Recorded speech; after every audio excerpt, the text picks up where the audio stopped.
Zaburi ya 70. Zaburi iyi yahimbiwe umutware w'abaririmbyi ni ya Dawidi yahimbiwe ku rwibutso. Mana tebuka unkize, Uwiteka tebuka untabare. Abashaka ubugingo bwanjye bakorwe n'isoni bamware. Abishimira ibyago byanjye basubizwe inyuma bagira igisuzuguriro.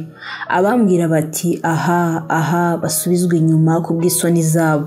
Abagushaka bose bakwishimire bakunezererwe, abakunda agakiza kawe bajye bavuga bati Imana ihimbazwe. Ariko jyeweho ndi umunyamubabaro n'umukene, Mana tebuka uza aho ndi. Ni wowe mutabazi wanjye n'umukiza wanjye, Uwiteka ntutinde. Zaburi ya 71. Uwiteka ni wowe mpungiyeho singakorwe n'isoni. Kubwo gukiranuka kwawe unkize untabare, untegere ugutwi unkize. Umbere urutare rw'ubuturo aho nzabasha kujya mpungira, wategetse kunkiza kuko ari wowe gitare cyanjye n'igihome kinkingira.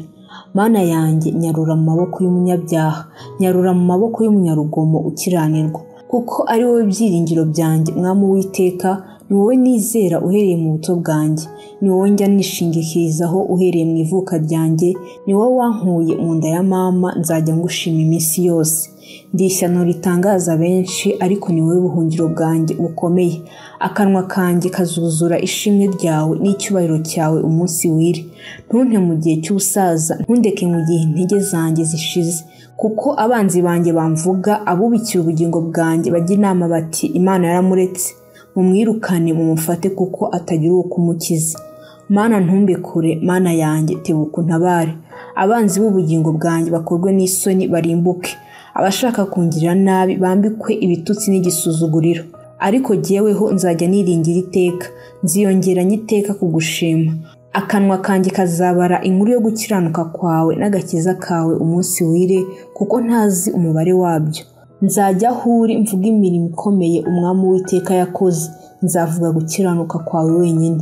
Mana ni wowe wanyigishije uhereye mu buto bwanjye, kugeza none ndacyavuga imirimo itangaza wakoze. Mana ntundeke kugeza igihe mera imvi z'ubusaza, ntarabwira ab'igihe kizaza iby'amaboko yawe, ntarabwira abazavuka bose gukomera kwawe. Mana urugero rwo gukiranuka kwawe rugera mu ijuru. Ni wowe wakoze ibikomeye, Mana ninde uhwanye nawe?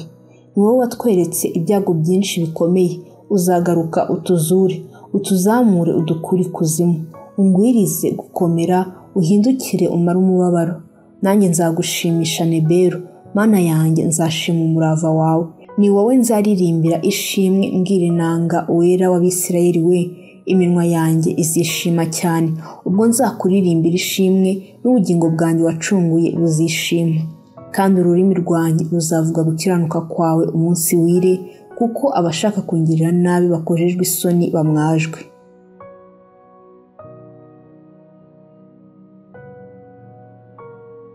Zaburi ya 72. Zaburi ya Salomo.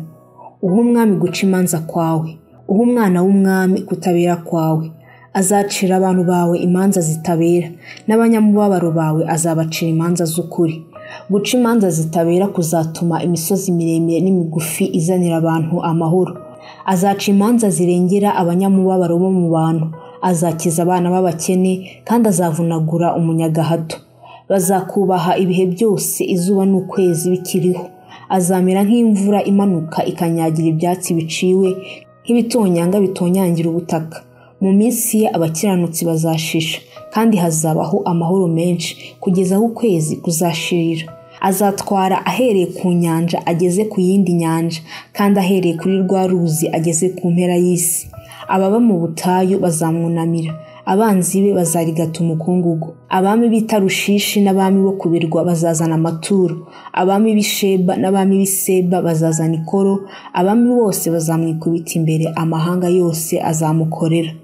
Kuko azakiza umukene ubwo azataka, n'umunyamubabaro utagira gitabara. Azababarira uworoheje n'umukene, ubugingo bw'abakene azabukiza. Azacungura ubugingo bwabo, abukiza agahato n'urugomo, kandi amaraso yabo azaba y'igiciro cyinshi imbere ye. Nuko azarama kandi bazamuha ku izahabu y'Isheba. Bazamusabira iteka, bazamusabira umugisha umunsi wire. Hazabaho amasaka menshi mu gihugu no mu mpinga z'imisozi, amahundo yayo azanyeganyega nk'ibiti byo kuri Lebanoni. abanyamudugudu bazashisha nk'ubwatsi bwo ku butaka burabije. Izina rye rizahoraho iteka ryose, izina rye rizahamaho izuba rikiriho. Abantu bazisabira umugisha wo guhwana nawe, amahanga yose azamwita umunyehirwe. Uwiteka Imana niyo Mana y'Abisirayeli ihimbazwe, niyo yonyine ikora ibitangaza. Izina ryayo ry'icyubahiro rihimbazwe iteka, isi yose yuzura icyubahiro cyayo. Amen kandi amen. Ibyo Dawidi mwene Yesayi yasabye birarangiye.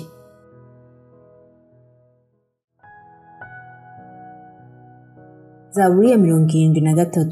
Zaburi iyi ni ya Asafu. Ni ukuri Imana igirira neza Abisirayeli bafite imitima iboneye, ariko jyeweho ibirenge byanjye byari bugufi bwo guhanuka, intambwe zanjye zari zishigaje hato zikanyerera, kuko nagiriraga ishyari abibone ubwo narebaga abanyabyaha baguwe neza, kuko batababazwa mu ipfa ryabo, ahubwo imbaraga zabo zirakomera. Ntibagira imibabaro nk'abandi, ntibaterwa n'ibyago nk'abandi. Nicyo gituma ubwibone buba nk'urunigi mu majosi yabo, urugomo rukabatwikira nk'igishura. Amaso yabo avanywe imutwe no kubyibuha kwabo, bafite ibiruti by'umutima w'umuntu wakwifuza. Barakoba bakavugishwa iby'agahato no gukiranirwa kwabo, bavuga iby'ubwibone. Bashyize akanwa kabo mu ijuru, ururimi rwabo ruzerera mu isi yose. Nicyo gituma abantu be bagarukaho, bakamara amazi yuzuye mu gikombe, bakavuga bati Imana ikibwirwa n'iki? Isumba byose hari ikizi? Dore abo nibo banyabyaha, kandi kuko bagira amahoro iteka bagwiza ubutunzi. Ni ukuri nogereje ubusa umutima wanjye kudacumura na gukarabiye ubusa, kuko natewe n'ibyago umunsi ukira, ngahanwa ibihano mu bitondo byose. Iyaba naravuze nti reka mvuge ntyo, mba narahemukiye ubwoko bw'abana bawe. Natekereje uko nabasha kubimenya, birandushya birananira, kugeza aho nagiriye ahera h'Imana, nkita ku iherezo rya babandi. Ni ukuri ubashyira ahanyerera, urabagusha bagasenyuka. Erega bahindutse amatongo mu kanya gato, ubwoba bw'uburyo bwinshi burabatsembye rwose.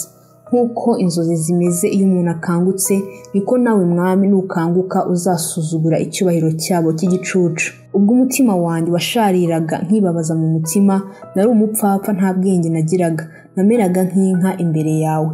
Ariko none ndi kumwe nawe iteka, umfashe ukuboko kw'iburyo. Uzanyuboza ubwenge bwawe, kandi hanyuma uzanyakirane icyubahiro. Ninde mfite mu ijuru utari wowe, kandi mu isi ntawe nishimira utari wowe. Umubiri wanjye n'umutima wanjye birashira, ariko Imana niyo gitare umutima wanjye uhungiraho, kandi niyo mugabane wanjye iteka ryose. Kuko abakujya kure bazarimbuka, watsembye abakurekeshejwe no kurarikira bose. Ariko jyeweho kwegera Imana niko kwiza kuri jye. Umwami w'iteka niwe ngize ubuhungiro, kugira ngo namamaze imirimo wakoze yose.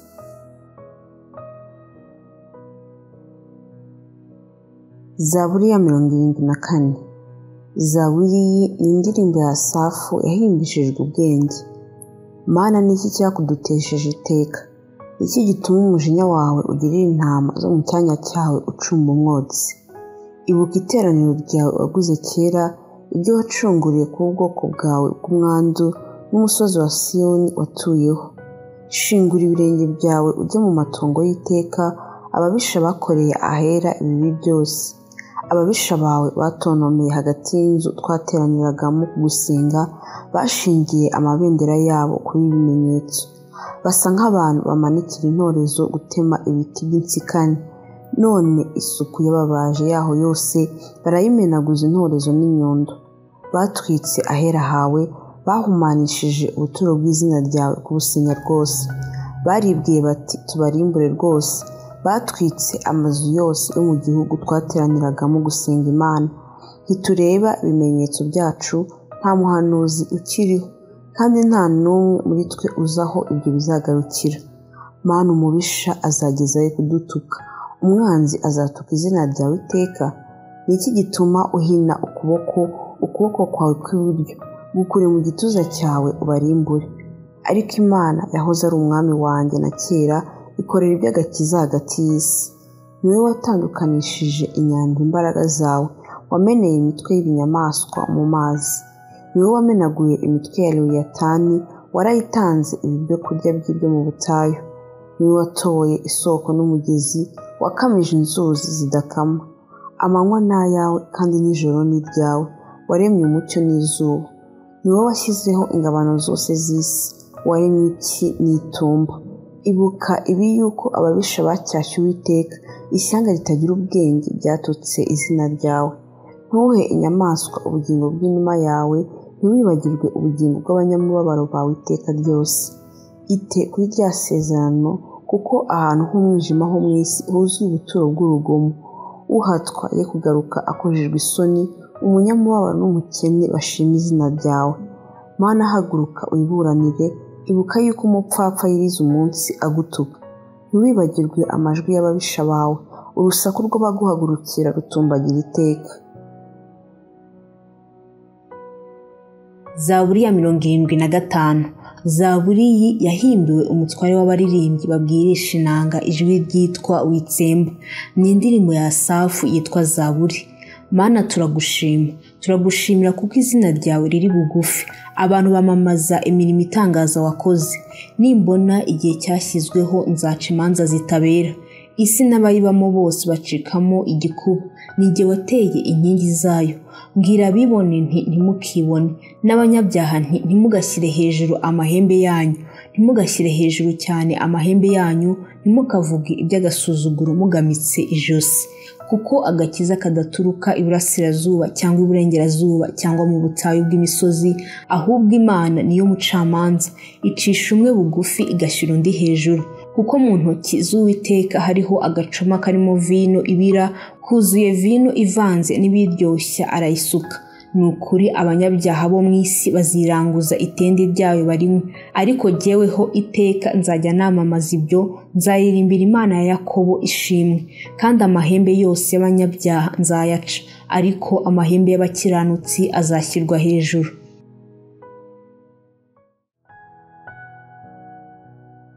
Zaburi ya 76. Zaburi iyi yahimbiwe umutware w'abaririmbyi babwira inanga. Ni indirimbo ya Asafu yitwa Zaburi. Mu Bayuda Imana yamenyekana, mu Bisirayeli izina ryayo rirakomeye. Kandi i Salemu niho hema ryayo, i Siyoni niho buturo bwayo. Niho yameneye imirabyo yo mu muheto, n'ingabo n'inkota n'intwaro z'intambara. Uri uw'icyubahiro n'ubwiza bwinshi, utabarutse mu misozi y'iminyago. Intwari mu mitima ziranyazwe zisinzira ubuticura, kandi ntabo mu banyambaraga babonye amaboko yabo. Mana ya Yakobo, gucyaha kwawe kwatumye amagare n'amafarashi bisinzirira guhwera. Wowe ni wowe uteye ubwoba, ninde ubasha guhagarara imbere yawe igihe urakaye? Wumvikanishije amateka uri mu ijuru, isi yaratinye iraceceka, ubwo Imana yahagurutswaga no guca amateka ngo ikize abagwaneza bo mu isi bose. Ni ukuri umujinya w'abantu uzagushimisha, umujinya uzasigara uzawukenyera. Muhige umuhigo, muhigure Uwiteka Imana yanyu. Abayigose bose bazanire amaturo iteye ubwoba. Izarimbura imyuka y'abakomeye, niyo iteye ubwoba abami bo mu isi.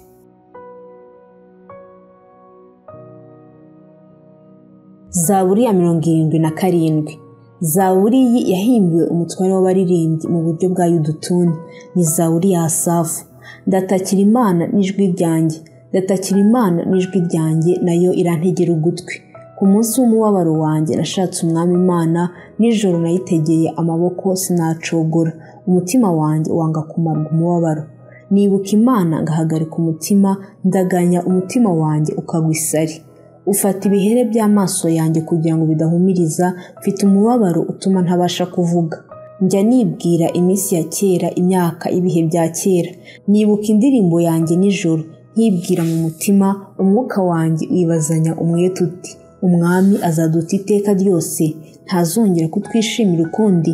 Imbabazi ze zagiye rwose iteka ryose, isezerano rye ryapfuye ibihe byose.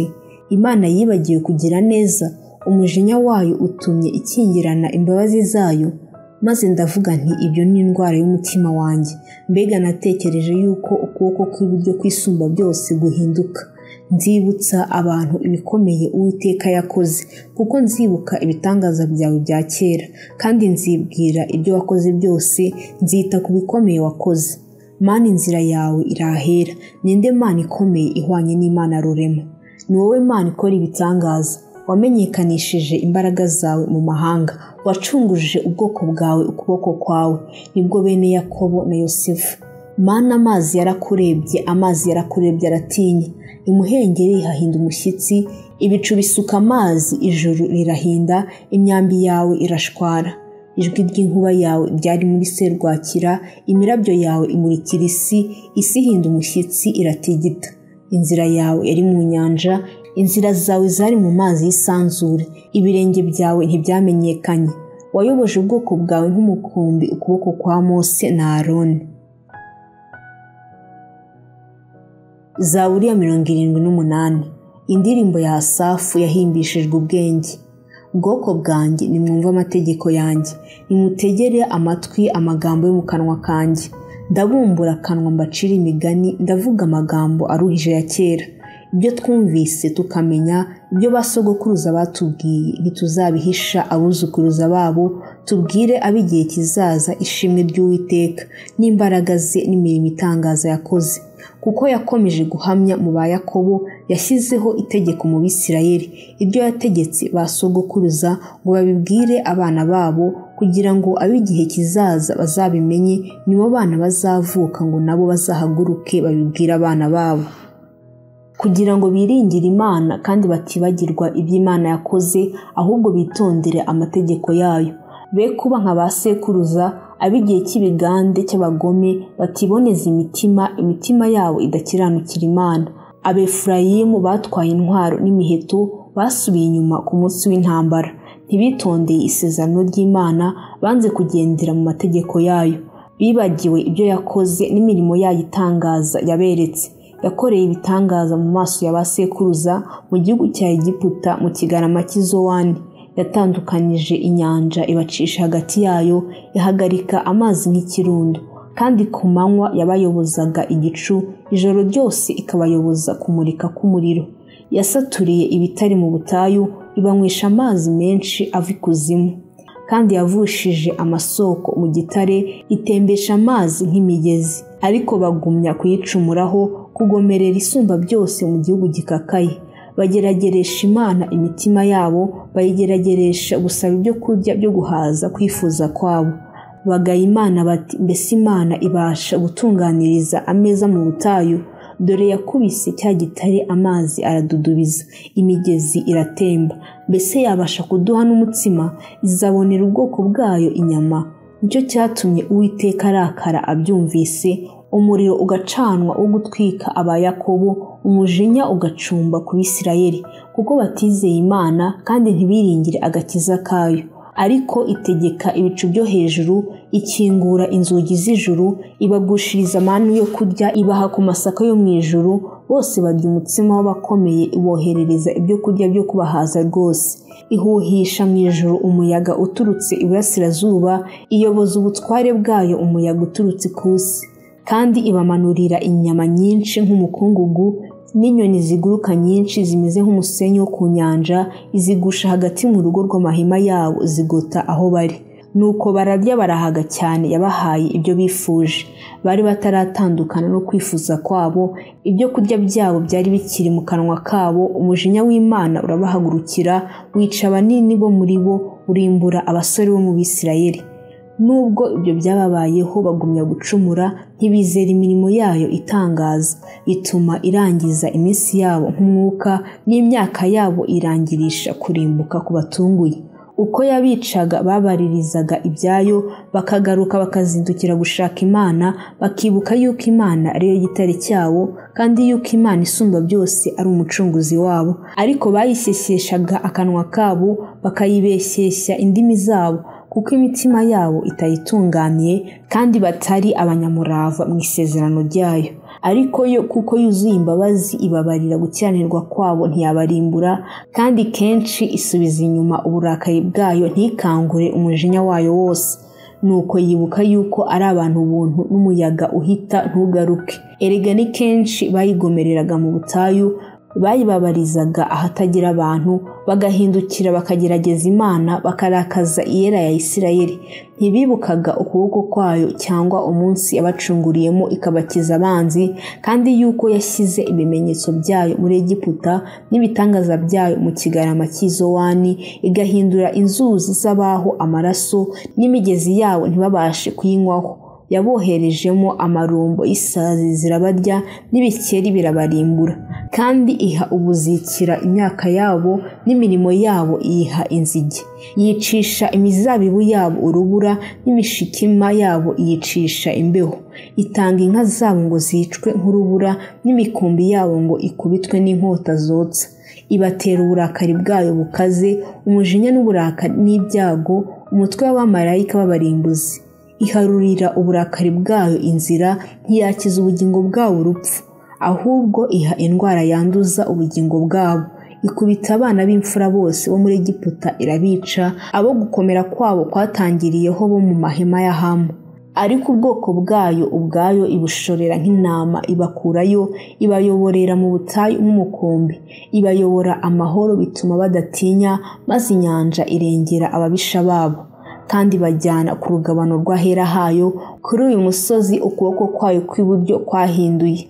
Yirukana amahanga imbere yabo, ibagereshereza imigozi igihugu cyabo kuba umwandu wabo. Iturisha imiryango y'Abisirayeli mu mahema yabo ngabo. Ariko Abisirayeli bagerageza Imana isumba byose, barayigomera, ntibitondera ibyo yahamije, ahubwo basubira inyuma bava mu isezerano nka ba sekuruza. Barateshuka nk'umuheto uhemukira nyirawo, kuko bayirakarishije gusengera ahantu habo ku mpinga z'imisozi, bayiteje ishyari ibishushanyo byabo bibajwe. Imana ibyumvise irarakara, yanga Abisirayeli urunuka, bituma ireka ubuturo bw'Ishiro, aribwo hema yabambye hagati y'abantu. Itanga imbaraga zayo ngo zijyanweho iminyago, n'icyubahiro cyayo ngo gifatwe n'amaboko y'ababisha, kandi itanga n'abantu bayo ngo bicwe n'inkota. Irakarira umwandu wayo. Umuriro utwika abasore babo, abakobwa babo ntibagira indirimbo y'ubukwe, abatambyi babo bicwa n'inkota, abapfakazi babo ntibababorogera. Maze umwami Imana irakanguka nk'uwasinziriye, nk'intwari ivugishwa cyane na vino, ikubita ababisha bayo ibasubiza inyuma, ibakoza isoni zidashira. Kandi yanga ihema rya Yosefu, ntiyatoranya umuryango wa Efurayimu, ahubwo itoranya umuryango wa Yuda, umusozi wa Siyoni yakunze. Yubaka ahera hayo hadatsembwa nk'ijuru, nk'isi yashimangiye iteka. Kandi itoranya Dawidi umugaragu wayo, imukura mu ngo z'intama, kandi imukura ku gukurikira intama zonsa, kugira ngo aragire abayakobo ubwoko bwayo, Abisirayeli umwandu wayo. Nuko abaragirisha umutima utunganye, abayoboza ubwenge bw'amaboko ye.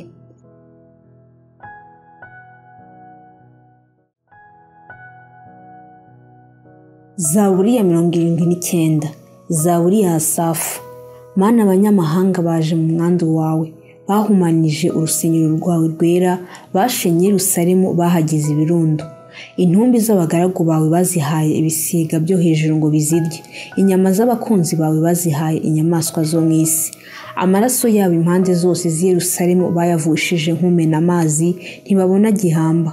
Duhindutse igitutsi ku baturanyi bacu, ibitwenge no gukobwa by'abatugose. Uwiteka uzagezaho kurakara iteka ryose, ishyari ryawe rizaka nk'umuriro. Suka umujinya wawe ku mahanga atakuzi, no ku bwami bwose butambaza izina ryawe, kuko bariya ba Yakobo barimbuye ubuturo bwawe.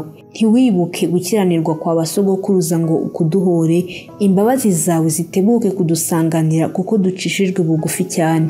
Mana y'agakiza kacu, udutabare kubw'icyubahiro cy'izina ryawe, udukize utwikire ibyaha byacu kubw'izina ryawe. Kuki abapagani babaza bati Imana yabo irihe? Guhorera amaraso y'abagaragu bawe yavuye kumenyekane mu bapagani imbere yacu. Kuniha kw'imbohe kuza imbere yawe, nk'uko ukuboko kwawe gukomeye. Kiza abategekewe gupfa, kandi witure abaturanyi bacu karindwi ibitutsi bagututse mwami. Natwe abantu bawe intama zo mu cyanya cyawe tuzabigushimira iteka, tuzerekana ishimwe ryawe kugeza ibihe byose. Zaburi ya 80. Zaburi yahimbiwe umutware w'abaririmbyi babwirisha inanga, ijwi ryitwa ibyahamijwe ni nk'amarebe. Ni Zaburi ya Asafu.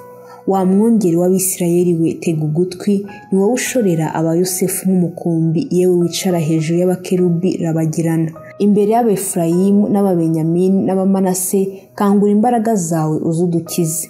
Mana, utwigarurire, umurikishe mu maso hawe, natwe turakira. Uwiteka Mana Nyiringabo, uburakari bwawe buzagezayo gucumbira ku gusenga k'ubwoko bwawe.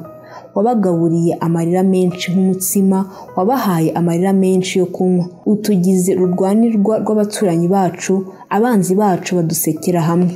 Mana Nyiringabo, utwigarurire, umurikishe mu maso hawe natwe turakira. Wakuye umuzabibu muri Egiputa, wirukana amahanga urawutera.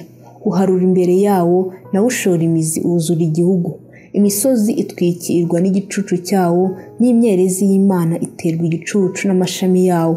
Ugaba amashami agera no ku nyanja, kandi amashami yawo agera no kuri rwa ruzi. Niki cyatumye usenya inzitiro zawo ngo abahisi bose bawusorome? Ingurube yo mu ishyamba irawangiza, inyamaswa zo mu gasozi zirawona. Mana Nyiringabo, turakwinginze, garuka urebe mu isi, uri mu ijuru ubirebe, ugenderere uwo muzabibu. Rinda icyo ukuboko kwawe kw'iburyo kwateye n'ishami wikomereje. Uwo muzabibu waratwitswe, waraciwe, barimburwa no guhana ko mu maso hawe. Ukuboko kwawe kube ku muntu wo mu kuboko kwawe kw'iburyo, umwana w'umuntu wikomereje. Nuko rero natwe ntituzasubira inyuma ngo tuguhararuke, tuzure natwe turambaza izina ryawe. Uwiteka Mana Nyiringabo, utwigarurire, umurikishe mu maso hawe natwe turakira. Zaburi ya 81. Zaburi iyi yahimbiwe umutware w'abaririmbyi babwirisha inanga, ijwi ryitwa gititi, ni Zaburi ya Asafu. Muririmbishirize Imana ijwi rirenga, niyo mbaraga zacu. Muvugirize Imana ya Yakobo impundu. Muririmbe indirimbo, muvuze ishako, mucurange inanga nziza na nebero. Muvuze impanda ukwezi kubonetse, kandi ukwezi kuzoye ku munsi wacu mukuru. Kuko iryo ari ryo tegeko ryategetswe Abisirayeli, itegeko ry'Imana ya Yakobo. Yarikomereje mu ba Yosefu ku biryo guhamya, ubwo yasohokaga igahagurukira igihugu cya Egiputa. Niho numvise amagambo y'uwo ntarinzi ati, nakuye urutugu rwe ku mutwaro, amaboko ye yakuweho uburetwa bw'igitebo. Ubwo wari mu mubabaro waratatse, ndagukiza, nagushubije ndi mu bwishu bw'inkuba, nakugeragereje ku mazi y'Imeriba. Bwoko bwanjye umva ndaguhamiriza, wa bwoko bw'Abisirayeli we, iyaba unyumvira. Muri wowe ntihakabe ikigirwamana cy'abanyamahanga, kandi ntukagire ikigirwamana cy'abanyamahanga usenga. Nigihe Uwiteka Imana yawe agukuye mu gihugu cya Egiputa, asama cyane, nduzuza akanwa kawe. Maze ubwoko bwanjye ntibwumviye ijwi ryanjye, Abisirayeli banga kunyitondera. Nanjye ndabareka ngo bakurikize kunangirwa kw'imitima yabo, bagendere mu migambi yabo. Iyaba ubwoko bwanjye bunyumvira, iyaba Abisirayeli bagendera mu nzira zanjye, natsinda ababisha babo vuba, nahindurira ukuboko kwanjye kubabarwanya. Abanzi b'Uwiteka bakamugomokera, bakamushyeshya, ariko babandi bakarama iteka. Yabagaburira amasaka ahunze, kandi naguhaza ubuhura bwo mu mbingo. Zaburi ya 82. Zaburi ya Asafu. Imana ihagarara mu iteraniro ryayo, icira abigira Imana urubanza iti, muzagezaho guca imanza zibera, zita ku cyubahiro cy'abanyabyaha. Muca imanza zikwiriye uworoheje n'imfubyi, muca imanza zirenganura umunyamubabaro n'umutindi. Mutabare uworoheje n'umukene, mubakize amaboko y'abanyabyaha. Abo mbwiye ntacyo bazi, ntacyo bamenya, bagendagenda mu mwijima, imfatiro zose z'isi ziranyeganyega. N'igihe wababwiye nti muri Imana, mwese muri abana b'Isumba byose, ariko muzapfa nk'abantu, muzagwa nk'umwe mu bakomeye. Mana haguruka ucire isi urubanza, kuko uzagira amahanga yose umwandu wawe. Zaburi ya 83. Iyi ndirimbo ni Zaburi ya Asafu. Mana ntuceceke, Mana ntuhore, ntiwirengagize, kuko abanzi bawe bagira imidugararo, abakwanga babyukije umutwe. Bagambirira imigambi y'uburiganya ngo bagirire nabi ubwoko bwawe, bagire inama aburindira mu rwihisho. Baravuze bati, nimuze tubarimbure batabishyanga, kugira ngo izina ry'Abisirayeli ritibuka ukundi. Kuko bahuje umutima wo kujya inama, ni wowe basezeraniye. Nibo banyamahema ba Edomu n'Abishimayeli, kandi n'Abamowabu n'Abahagari n'Abagebaru n'Abamoni n'Abamaleki n'Abafilisitiya n'abatuye i Tiro. Abashuri nabo bafatanije nabo batabaye bene Loti. ubagirire nk'ibyo wagiriye Abamidiyani, nk'ibyo wagiriye Sisera na Yabini ku mugezi Kishoni. Barimbukiye Endoru, bahindutse ifumbire ry'ubutaka. Uhindure abatware babo nka Orebu na Zebu. Imfura zabo zose uzihindure nka Zeba na Zalumuna, kuko zavuze ziti twiyendere ubuturo bw'Imana. Mana yanjye ubahindure nk'umukungugu ujyanwa na serwakira, nk'umurama utumurwa n'umuyaga. Nk'uko umuriro utwika ishyamba, nk'uko ibirimi by'umuriro bitwika imisozi, aba ariko ubahigisha umuyaga wawe, ubateze ubwoba umuyaga wawe w'ishuheri. Wuzuze mu maso habo ipfunwe ry'igisuzuguriro, kugira ngo bashake izina ryawe Uwiteka. Bakorwe n'isoni batinye iteka ryose, bamware barimbuke, kugira ngo bamenye yuko uwitwa Uwiteka, ko ari wowe wenyine usumba byose, utegeka isi yose. Zaburi ya 84. Zaburi iyi yahimbiwe umutware w'abaririmbyi babwirisha inanga ijwi ryitwa gititi. Ni zaburi ya bene Kora. Uwiteka Nyiringabo, erega amahema yawe ni ay'igikundiro. Umutima wanjye urifuza ibikari byawe, ndetse biwutera kugwa isari. Umutima wanjye n'umubiri wanjye bivugiriza Imana ihoraho impundu. Igishwi kiboneye inzu, intashya yiboneye icyari aho ishyira ibyana byayo. Ni ku bicaniro byawe Uwiteka Nyiringabo, Mwami wanjye, Mana yanjye. Hahirwa ababa mu nzu yawe babasha kugushima ubudasiba. Hahirwa umuntu ugufitemo imbaraga, hahirwa abafite mu mitima inzira zijya i Siyoni. Iyo banyuze mu gikombe cyitwa Baka, bagihindura ahantu h'amasoko, imvura y'umuhindo icyambika imigisha. Bagenda bagwiza imbaraga, umuntu wese wo muri bo aboneka mu maso y'Imana i Siyoni. Uwiteka Mana Nyiringabo, umva gusenga kwanjye. Mana ya Yakobo, ntegera ugutwi. Mana ngabo idukingira, reba witegereze mu maso h'uwo wasize, kuko umunsi umwe mu bikari byawe urutindi igihumbi ahandi. Nakunda guhagarara ku muryango w'inzu y'Imana yanjye, bindutira kuba mu mahema y'abanyabyaha. Kuko Uwiteka Imana ari izuba n'ingabo ikingira. Uwiteka azatanga ubuntu n'icyubahiro, ntazagira ikintu cyiza yima abagenda batunganye. Uwiteka Nyiringabo, hahirwa umuntu ukwiringira. Zaburi ya 85. Zaburi iyi yahimbiwe umutware w'abaririmbyi. Ni zaburi ya bene Kora. Uwiteka wagiriye igihugu cyawe imbabazi, wagaruye aba Yakobo bajyanyweho iminyago. Wababariye gukiranirwa k'ubwoko bwawe, watwikiriye ibyaha byabo byose. Wakuyeho umujinya wawe wose, waretse uburakari bwawe bukaze urabworoshye. Mana y'agakiza kacu, utwigarurire kandi ushire umujinya wawe utugirira. Uzaturakarira iteka, uzakomeza uburakari bwawe ibihe byose.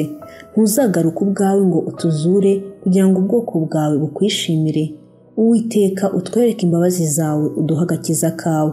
Reka numve ibyo Imana Uwiteka izavuga, kuko izabwira ubwoko bwayo n'abakunzi bayo amahoro, ariko be kugarukira ubupfu. Kuko izabwira ubwoko bwayo n'abakunzi bayo amahoro, ariko be kugarukira ubupfu. Ni ukuri agakiza kayo kari bugufi bw'abayubaha, kugira ngo ubwiza bwayo bube mu gihugu cyacu. Imbabazi n'umurava birahuye, gukiranuka n'amahoro birahoberanye. Umurava umeze mu butaka, gukiranuka kurebye mu isi kuri mu ijuru. Kandi Uwiteka azatanga ibyiza, igihugu cyacu kizera umwero wacyo. Gukiranuka kuzamubanziriza, kandi kuzahindura intambwe ze inzira yanyurwamo.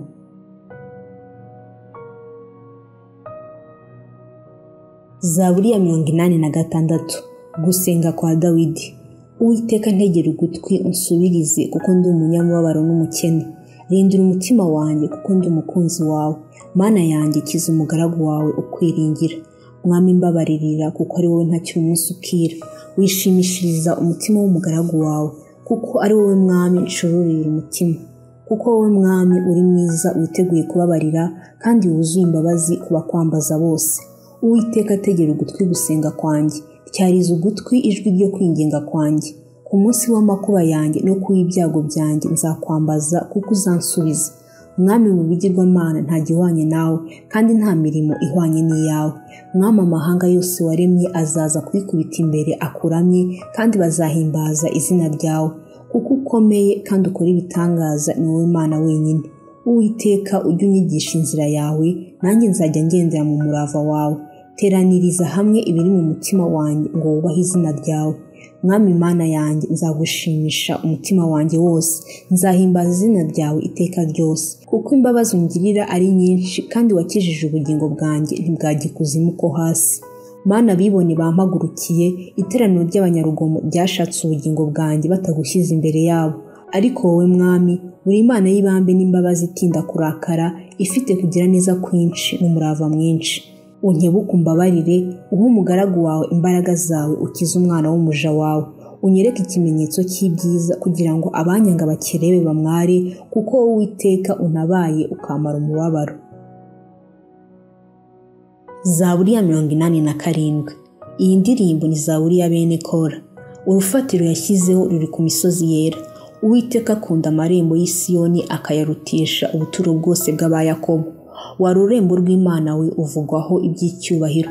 Nzavuga Rahabu n'i Babuloni ko biri mu bamenya, dore Filisitiya n'i Tiro na Etiyopiya iyo niho bavukiye. Ni koko bazavuga iby'Isiyoni bati umuntu wese yavukiyeyo, kandi isumba byose ubwayo izabakomeza. Uwiteka niyandika amahanga azabara ati ishyanga naka na naka yavukiyeyo. Abaririmbyi n'ababyinnyi bazavuga bati amasoko yanjye yose ari muri wowe.